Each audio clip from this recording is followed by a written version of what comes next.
Welcome to our channel. Today we how to deploy sales strategies with Wix, quick tutorial step by step clearly.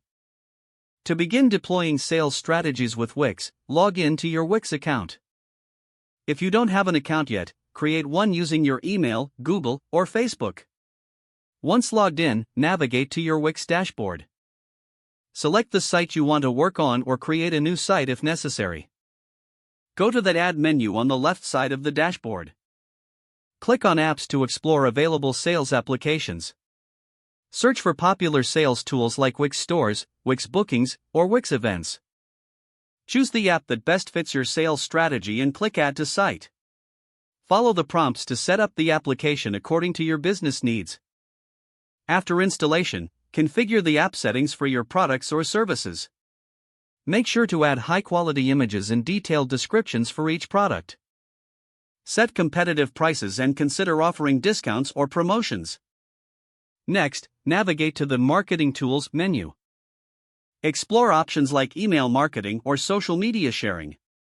Create engaging email campaigns to inform customers about new products. Use social media integrations to promote your offerings widely. Consider adding a blog section for content marketing. Provide helpful information related to your products or industry. Regularly update your blog to keep your audience engaged. After that, set up your payment methods under the Settings section. Choose reliable payment processors that align with your target audience. Consider options like PayPal, Stripe, or Wix Payments.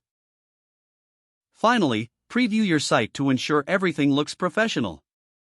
Publish your site once you're satisfied with your setup. Monitor your sales performance using the analytics tools provided by Wix. Adjust your strategies accordingly based on customer feedback and sales data. With consistent updates and marketing efforts, your sales strategies will thrive on Wix. If the page does not load, refresh the browser or try again in a private or incognito window. Make sure you are using the correct email address, then retype it carefully to avoid small typos. Don't forget to like this video and subscribe to our channel for more step-by-step tech guides.